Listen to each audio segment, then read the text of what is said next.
Hai guys, welcome back again on Mika Melinda Christina. Nah, di konten kali ini aku tuh juga bakal collab sama temen aku yang menceritakan perjalanannya dari dia ini berasal dari daerah yang dulunya waktu semasa dia kecil tuh bahkan listrik pun susah ya guys ya. Tapi dia bisa meraih impiannya, bisa ke Jepang selama dia kuliah. Penasaran? Ikutin terus ya.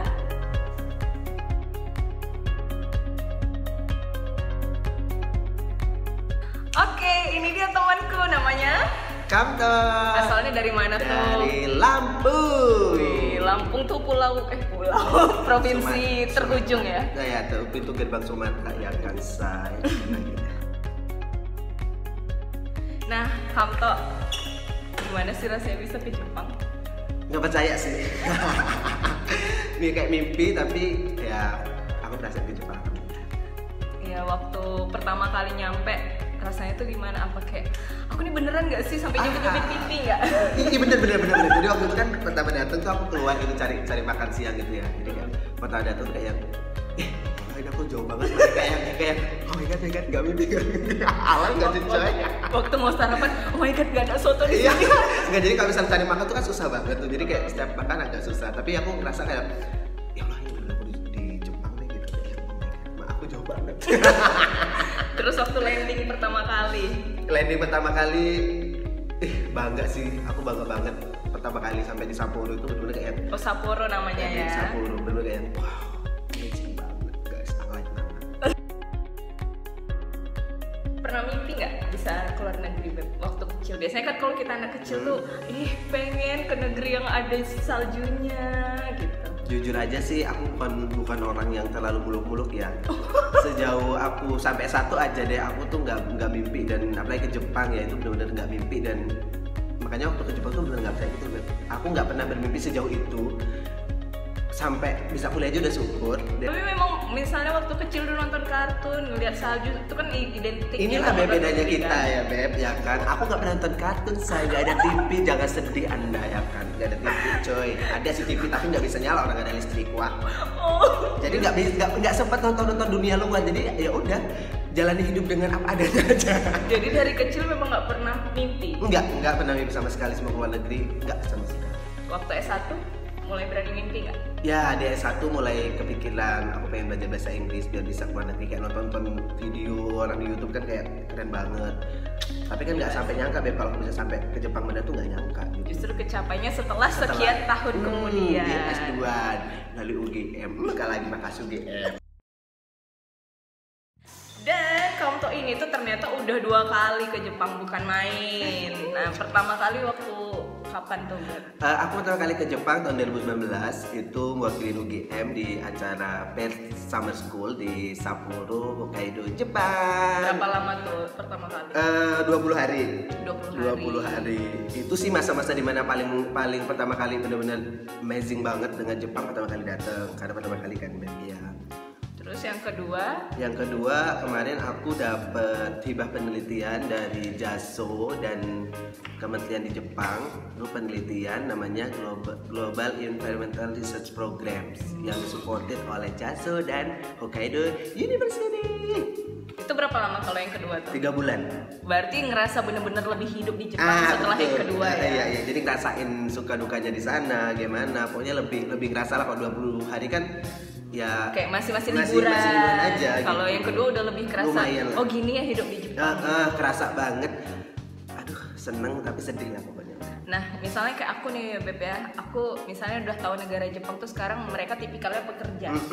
Bener nggak nyampe di situ? Ya ampun. Jadi kan aku 3 bulan sana penelitian ya.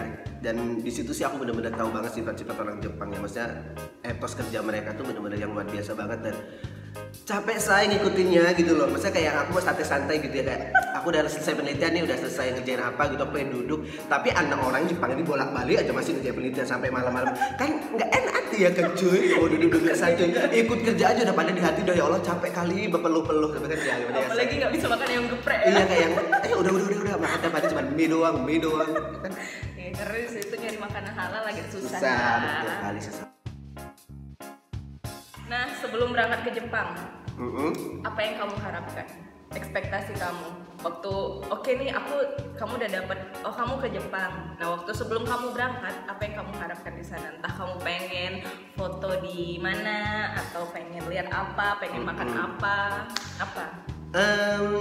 Dasarnya memang tuh kan awalnya nggak ada ekspektasi ya, Beb, nggak ada ekspektasi apapun untuk, misalnya nggak mimpi gitu loh. Bagus sekali, nggak berekspektasi. Iya, nggak mimpi gitu loh, Beb. Nah akhirnya ketika aku suruh wakilin UGM 2019 itu ya kayak nggak ada ekspektasi apapun sih. Cuman memang aku dari awal memang udah tertarik dengan Hokkaido University karena banyak profesor kayak sering ngajar kita kan. Jadi lebih ke akademiknya ya. Jadi tapi kayak, kalau luar akademiknya udahlah gitu. Di sana aja. Jadi kan kalau orang tuh biasanya sempet kayak searching dulu nih, misalnya kayak di sana destinasinya apa aja ya, gitu. Aku gitu nggak sempet cuy, terpikir udah pusing dulu dengan segala persiapan yang wow banget, dan aku tuh yang kayak masih polos-polos, lebih ke on sih ya, bukan polos. Jadi kayak kalau on mah nggak nyampe sana. Udah ribet dulu dengan persiapannya gitu loh. Jadi nggak berekspektasi untuk aku harus cari segini main ke sana nggak ada sebenarnya. Justru karena nggak berekspektasi pas nyampe di sana tuh wow banget, betul banget gitu sih emang. Ya Seneng banget emang, Jepang tuh luar biasa sih, Ben. Try. Nah, tadi kan udah sempet tuh disinggung dikit kalau dulu di tempat Kamto ini tuh tempatnya susah sinyal, susah bahkan listrik pun susah, tapi dia bisa pergi ke Jepang. Emang kondisi daerah rumah kamu tuh gimana sih, Ben? Oke, jadi aku tuh tinggal di Lampung, tepatnya di Kabupaten Tanggamus, dan desa itu namanya Talang Curug. Nah, jadi aku tuh bener-bener di tengah kebun gitu, Beb. Jadi kebun apa nih, sawit? Kebun atau kopi, kebun lada, dan belakang tuh masih bukit-bukit gitu, Beb. Jadi depan rumahku tuh bener-bener lihatnya masih bukit, belakang rumahku tuh bukit. Itu daerah di suhu dingin atau suhu panas? Dingin sih, di suhu dingin. Terus waktu aku kecil tuh bener-bener memang kondisi di desa aku tuh benar-benar sangat-sangat tidak memadai gitu loh. Misalnya kayak listrik tuh nggak ada. Jadi kita penerangan tuh pakai lampu yang dari kaleng, lampu tempel itu. Dan paling pun kalau misal orang yang punya pakai tenaga surya, itu orang yang udah paling kaya di desaku gitu. Atau pakai genset diesel gitu. Itu orang udah paling kaya di desaku. Nah kalau awal ini ya kan saya bapak petani biasa ya yang nggak banyak. Jadi ya udah terpaksa pakai gituan. Terus jalan di desaku tuh masih berbatu-batu berlubang-lubang. Itu dulu ya, sekarang sih itu barusan banget nih 2020 waktu aku masih di rumah gara-gara pandemi itu jalan depan itu udah diaspal. Itu untuk the first time selama aku hidup di Talang Curug itu selama 25 tahun itu barusan diaspal lah gitu. Nah terus listrik itu mulai ada ketika tahun 2012. Aku lulus kuliah itu mulai ada listrik, dan itu pun bukan listrik yang langsung ada tiang listriknya gede gitu loh, Beb. Jadi tiang listriknya masih kayak kita nyalur dari desa lain gitu yang agak cukup jauh. Jadi kayak listriknya tiangnya itu cuma kayak besi kecil-kecil gitu. Yang penting kita punya, dan itu harus hidup mati setiap mau maghrib.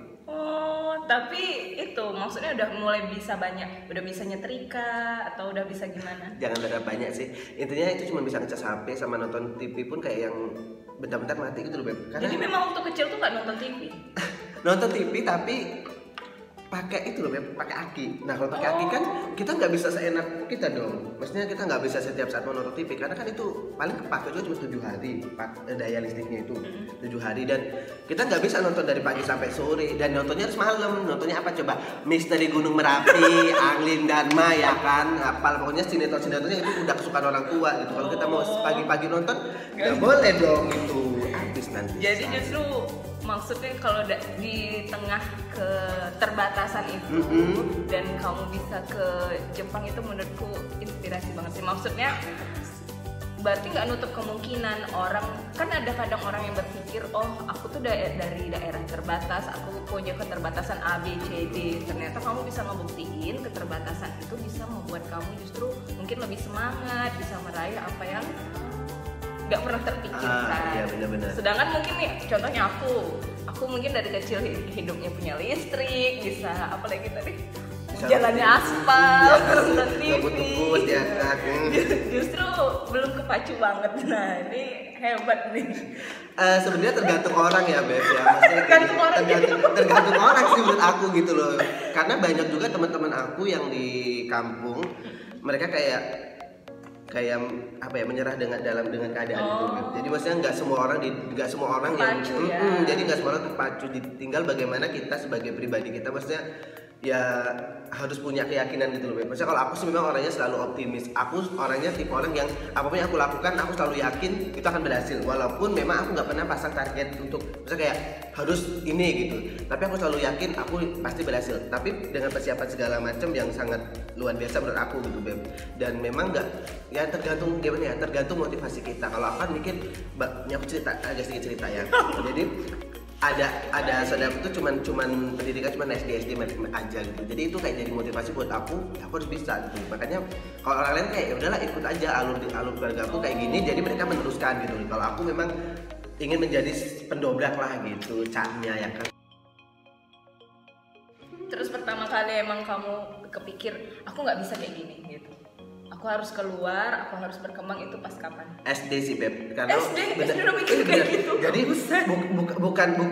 bukan gara-gara SD-nya ya, gara-gara dulu kan aku sering ikut lomba-lomba SD gitu. Nah terus waktu kita lomba-lomba SD itu kayak banyak banget orang-orang yang dari SD yang cukup bagus, yang dari merasa mereka sedikit lebih kota, maksudnya ya maksudnya agak bisa ngangkat dagu lah ya. Maksudnya mereka tuh kayak sering banget nganggap kita kayak anak SD kecil. Kamu kenapa SD kita SD kecil loh Beb? SD kecil. Jadi orang kayak SD kecil, anaknya dekil kayak dari situ aku merasa kayak kayak greget gitu loh Beb. Maksudnya kayak dalam hatiku tunggu ya, masa dalam pikirku tunggu deh gitu, maksudnya jangan berpikir kami yang dari anak SD ini, SD kecil dari pelosok nih nggak bisa bangun gitu loh maksudnya gitu. Dan itu merasa jadi motivasi buat aku. Berarti ini termasuk yang positif nih. Ada orang yang ditekan turun, tapi kalau kamu makin ditekan makin jebret. Makanya jadi orang jangan mau orang lain anggap kita tuh remeh gitu loh Beb. Tapi bukan berarti kita mau sombong ya, tapi betul. Buktikan itu dengan hal yang lebih positif gitu. Itu makanya aku langsung semangat banget gitu loh Beb. Terus waktu kan pasti orang tuh bangga banget dong Beb, kamu dulu bisa ke Jepang. Gak tahu ya, gak tahu ya, misalnya orang tua aku tuh bukan tipe orang tua yang ekspresif, maksudnya kayak yang wow gitu. Kalau gak tau aja bapakku dari aku SD sampai SMA nggak pernah ngambilin aku rapot. Iya? Serius Beb, masa kayak dapat peringkat, dapat juara apa gitu ya. Nah cuman oh ya udah gitu, masa nggak yang wah keren, masa mereka tuh yang wow gitu tuh enggak sih, kayak cuman yang oh ya udah gitu aja. Aku pulang bawa piala gitu, piala apa lomba ini, oh ya udah, masa nggak yang ya ampun selamat ya gitu, nggak ada tau. Tapi dari situ juga aku jadi belajar untuk nggak terlalu membanggakan diri gitu loh Beb, masa udahlah gitu. Tapi aku nggak tahu ya, namanya orang tua pasti mereka bangga, cuman mungkin mereka tidak mengucapkan itu di depan aku, mungkin ya seperti itu sih.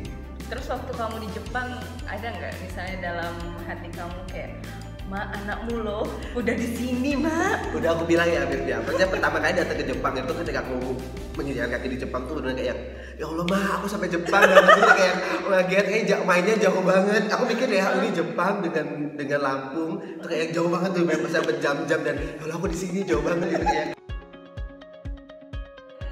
Anggap ini kita bicara yang 3 bulan kamu yang benar-benar udah ngerasain hidup.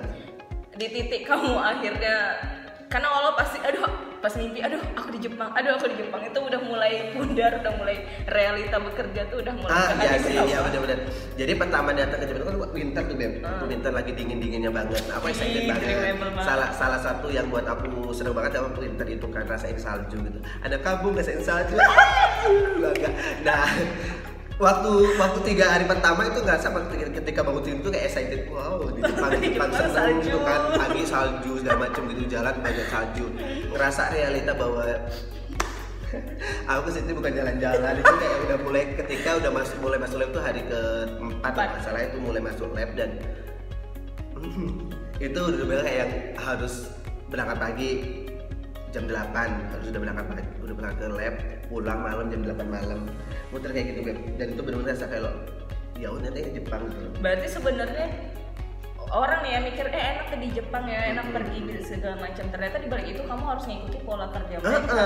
Gitu. Yang kamu sebenarnya juga awalnya terkejut kenapa harus tap gitu. Gitu. Nah kalau kita kan di lab kan kayak sesuatu tuh kita kerjain sesuai mau kita aja. Misalnya aku mau ngerjain jam berapa ya oke gitu kan. Tapi kalau di sana tuh kita harus semua alat itu kita harus booking. Maksudnya aku mau pakai alat jam segini. Jadi terjadwal. Jadi kita nggak bisa tuh molor-molor gitu loh. Karena misalnya lebih 1 jam gitu udah di kode-kodein, udah waktunya pakai. Jadi kayak bener-bener mereka tuh kerja tuh tertata gitu loh Beb. Nah awal ini kan AC aja udah duduk aja sampai sana kayak bener-bener ngerasa semua harus tertata, semua harus bener-bener tepat waktu dan kerjanya bener-bener yang mereka tuh kayak punya energi lebih gitu loh Beb. Nah kalau kita ini cepet capek gitu loh. Karena kita kan santai. Mereka kayak ini jarang makan nasi gitu loh. Maksudnya kok bisa? Cuma mungkin karena udah terpola dari kecil. Kita kan mungkin ya polanya betul. agak-agak gimana, agak-agak santuy. Tapi ada juga yang pekerja keras mungkin. Iya sih. Cuma kebetulan kita golongan yang sedikit setengah-setengah santuy. Sebenarnya ya Beb, aku merasa aku tuh orang yang cukup cekatan gitu. Maksudnya aku ini pede kali awalnya kan. Maksudnya ngerasa orang yang cukup lah. Maksudnya untuk ke arah situ tuh aku lumayan cekatan lah gitu. Tapi sampai sana tuh nggak ada segininya mereka Beb gitu. Maksudnya mereka tuh bener-bener yang ya ampun, mereka tuh ngediam berita tuh bener-bener yang bat gitu loh. Bisa banget cepet gitu. Awal ngatur pH aja kayak lama kali nggak 1 jam. Mereka tuh ngatur pH kayak jam terus bisa. Udah selesai. Oke. Sampai banyakkan yang ditambah daripada pelanggan. Kamu bertahan melewati itu gimana sih? Maksudnya apa memang mental kamu tanamkan yuk kerja kan nggak pasti ada masa jatuhnya dong, masa kayak kamu gila ya aku kayak gini kerja terus mempertahankan masa sulit, mempertahankan melewati masa sulit itu gimana? Jadi enaknya di sana itu gini Beb, kita dapat nilai jelek, jadi dapat hasil kurang bagus segala macam itu kita bisa langsung diskusi dengan CNC di sana. Karena CNC saya itu kayak selalu ada di situ tiap hari, kecuali misalnya dia conference ke luar negeri gitu. Nah jadi kalau misalnya aku lagi bener-bener capek, bisa udah capek penelitian, datanya jelek gitu tuh kayak untungnya tuh aku bisa cerita langsung ke CNC-nya gitu. Justru cerita personal itu pun bisa. Iya, maksudnya kayak datang ke tempat CNC-nya CNC kok nilai apa aku udah ngerjain ini jelek gini, terus ini kok tetap gini-gini nanti dia yang ini kamu gini kayak dia ngasih masukan, terus kayak ngasih dia karena dia tahu aku baru di sana jadi CNC-nya juga kayak ngasih kamu jangan terlalu ini, misalnya kayak jangan punya ngasih banyak banget input yang menurut aku berguna lah gitu Beb. Berarti nggak semerta-merta tentang kerja enggak, tapi mereka juga bisa mengerti. Iya, dia nanya.